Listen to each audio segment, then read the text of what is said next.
Hi everybody, it's Dan and welcome back to my kitchen. Today we're going to be doing another Sailor Moon inspired cake. This time we're going to be doing Sailor Star Maker. We're going to take my moist and fluffy melt in your mouth chocolate cake recipe wrapped in a creamy, dreamy and light vanilla buttercream with some simple fondant decorations and capture all things Sailor Star Maker in one delicious cake. I'll be sure to throw a link to the recipe down below in the description where I'll list all the tools you'll need, all the ingredients, and all my tips and tricks so you could bake your own Sailor Moon inspired cake with confidence. And stay tuned at the end of the video for more information about the KitchenAid Stand Mixer giveaway. Plus, if you're new in my kitchen, don't forget to click subscribe down below and turn on notifications so you don't miss out every time I post a new video. Now let's go ahead, preheat our oven to 350 degrees and get started on this delicious chocolate cake. First step is going to be to grab a mixing bowl and add in 3 cups of flour, a half cup of cocoa powder, 1½ teaspoons of baking powder, 1 tablespoon of baking soda, a teaspoon of salt, and 2 2/3 cups of white granulated sugar. Then we'll just go in with a hand whisk and really just whisk all these dry ingredients together until they are nice and combined. Once your dry ingredients are all whisked together, scoot those to the side, grab yourself another mixing bowl, and begin adding in your wet ingredients. So first up, let's add in a half cup of sour cream, 1 cup buttermilk at room temperature, 3 large eggs at room temperature, 1½ cups of fresh brewed coffee, 3/4 cup of vegetable oil, and 1 tablespoon of vanilla extract. Now let's just blend those together with our hand mixer, or you can use your hand whisk until all these ingredients are fully incorporated together.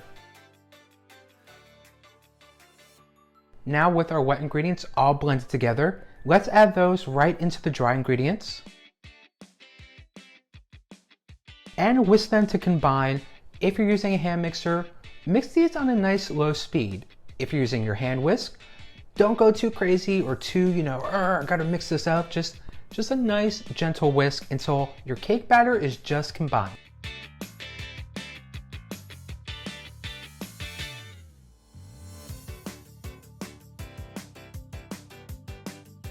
Then we'll just add the batter evenly into our prepared cake pans.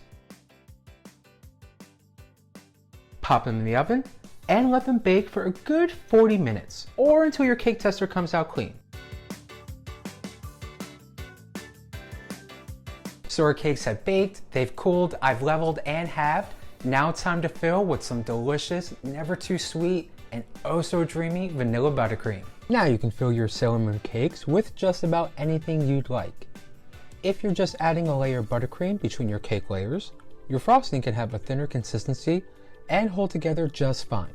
I tend to add about a half cup of frosting between my 6-inch cake layers and spread it into an even layer. You want to be sure it's nice and level. One of the keys to a cake that doesn't wobble is those nice even layers. Continue to add your next layers of cake. I like to use a cake lifter for thinner cake layers to make sure they don't break apart. Once your cakes are filled, it's going to be time to cover in even more vanilla buttercream. Once you've stacked and filled all your cake layers, your cake should look something just like mine here. You'll notice there's a fair amount of frosting hanging over the sides. I use this frosting to spread around the outside and top of my cake to create the crumb coat. The crumb coat is a thin layer of frosting on the outside of a cake that holds in the crumbs so they won't mix into your final layer of frosting.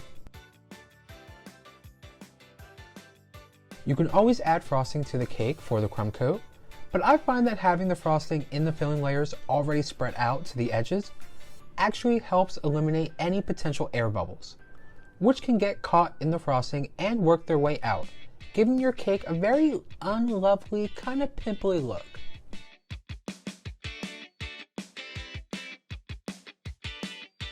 Once you have your crumb coat, you are ready to frost your cake. If needed though, you can always refrigerate your cake prior to frosting it.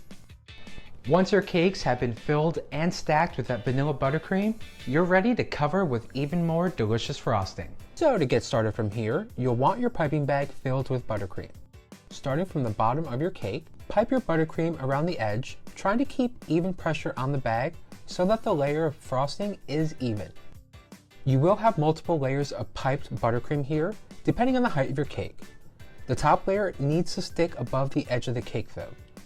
This will be important later for smoothing the top edges corners of your cake. When you're done applying the icing to the sides of the cake, it's time to smooth it over. This is where the icing smoother comes in. Place it against the side of your cake. You want to hold it straight up and down, as straight as possible. Hold your icing smoother in the same place and use your other hand to turn the cake turntable. Continue to turn the turntable, scraping the icing off the smoother occasionally so that there isn't too much buildup. I clean off my smoother regularly, and when I scrape the excess buttercream off of it, I usually also wipe it with a paper towel so that there isn't anything left on there that will mess up the buttercream once I place it back on the side of the cake. To do the edges, you can use the icing smoother or an offset spatula. The spatula should be about a 45-degree angle. Pull the icing in towards the middle of the cake, making the corner level with the top of the cake. After you have that nice smooth coating of buttercream around your cake, it's time to finally start decorating with some simple fondant decoration. I prefer to roll out my fondant on a silicone mat, ever so lightly dusted with powdered sugar so it doesn't stick to my surface. You'll need to roll out 2-inch tall strips, about 16 inches long, to fully wrap our 6-inch cake. Lightly brush with a tiny amount of water and wrap the bottom of your cake. Once that first strip of black fondant is nicely hugging the bottom of your cake, we're going to twirl it around, cut off the excess, and close up our fondant seam.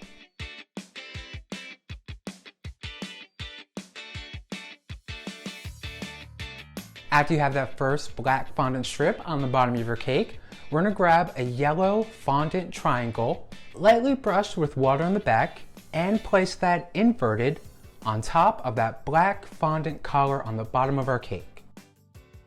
We're going to go ahead and wrap the top of our cake with our second black fondant strip. And what I did here for our top collar is I angled the ends so when you bring them together, they form this nice little peekaboo triangle. Once you have that top collar nicely snug on top of your cake, we're going to go ahead, take some purple buttercream, and pipe on 2 parallel lines of purple buttercream. And we could start with the top edge of our cake and go down a tiny little bit and pipe on our second line, again parallel to that first one.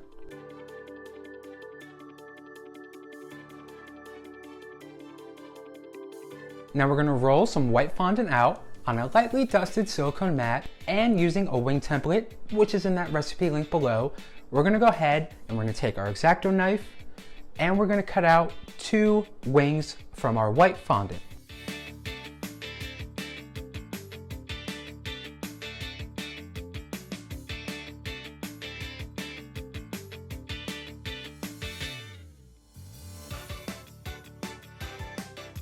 Then we'll just go ahead, peel away the excess, and set that aside and store for another cake.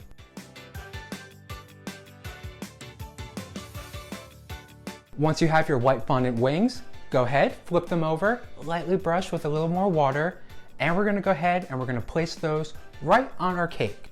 So we're going to place those right in the front so they're lined up with our yellow fondant triangle on the bottom.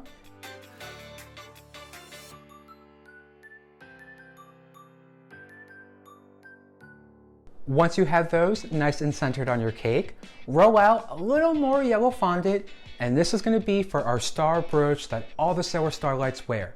So to get this, we're going to use a star-shaped cookie cutter and cut out about a medium-sized star. Then using the excess fondant that we pulled away, we're going to go ahead and we're going to punch out a triangle. Then we're going to use a little bit of water on the back and combine that with the star that we just cut out from our yellow fondant. Once your yellow star fondant decoration has dried together, we're going to go ahead, brush that whole back lightly with water. This way it doesn't, fall off the cake. And then we're just going to center that right in the middle of our white fondant wings. And that's going to wrap up our simple fondant decorations. All we have left to do now is to make our white chocolate stars. So what we're going to do is we're going to take some melted yellow candy melts and pipe that into a 3D star mold. And we're going to go ahead and we're going to fill each star mold all the way to the top.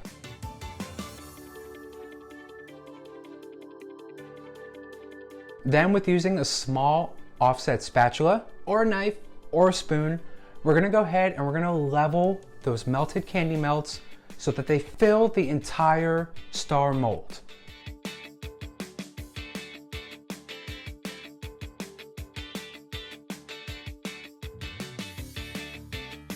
Then we're just gonna pop those in the fridge and let harden and set for a quick 5 to 10 minutes. Once those have fully set and hardened up, all you gotta do now is just pop them out of your star silicone mold. So you'll be left with these cute little yellow chocolate stars that are gonna sit right on top of our cake. Now let's take the rest of our purple buttercream in our piping bag, and on the left side of our cake, we're gonna go ahead and we're gonna pipe a backwards E in purple buttercream.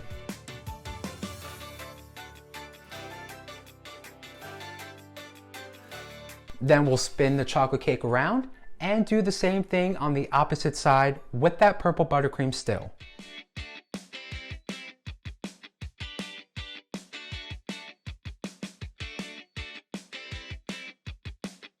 Once you have your purple buttercream backward E's, we can go ahead and we can start wrapping up this cake decorating with some yellow buttercream for the top of our cake in a piping bag fitted with a large star tip or your favorite piping tip. I like the star one, it's so easy to use. But we're gonna take that and we're gonna pipe dollops of buttercream on top of our cake.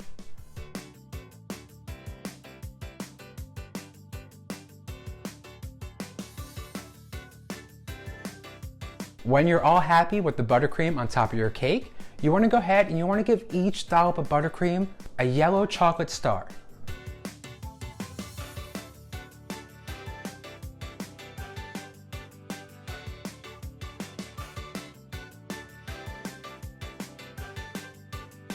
And with that last yellow chocolate star, that's it. You're all done with your cake decorating. You've made a Sailor Star Maker inspired cake from the Sailor Star Lights from Sailor Moon Season 5. It was a great season and this is a great, delicious chocolate cake. Well, thank you all for stopping by. I had so much fun showing you all how to make your own Sailor Moon inspired cake. If you're a fan of chocolate cake, simple fondant decorations, or all things Sailor Moon, definitely give this video a like. Really helps me out, lets me know I'm baking up recipes you all like, you enjoy, and you want to see more of. And if you want even more delicious recipes that are simple, that are quick, that you can bake with confidence every single time, definitely be sure to subscribe down below and turn on notifications so you don't miss out every time I post a new video. And don't forget, I'm still giving away 19 KitchenAid stand mixers. So if you haven't already, be sure to enter down below with the link. Once you enter the giveaway, you'll have 19 chances to win and lots of ways to enter. Lastly, if you make your own Sailor Moon inspired cake or your own Sailor Moon delicious dessert, definitely give a tag on Instagram. You know, let me see what you're baking up in your kitchen. Alrighty, where I'm gonna go, I'm gonna grab a cup of coffee, grab a slice of this cake, enjoy the day, enjoy the weather. I hope you all get to do the same.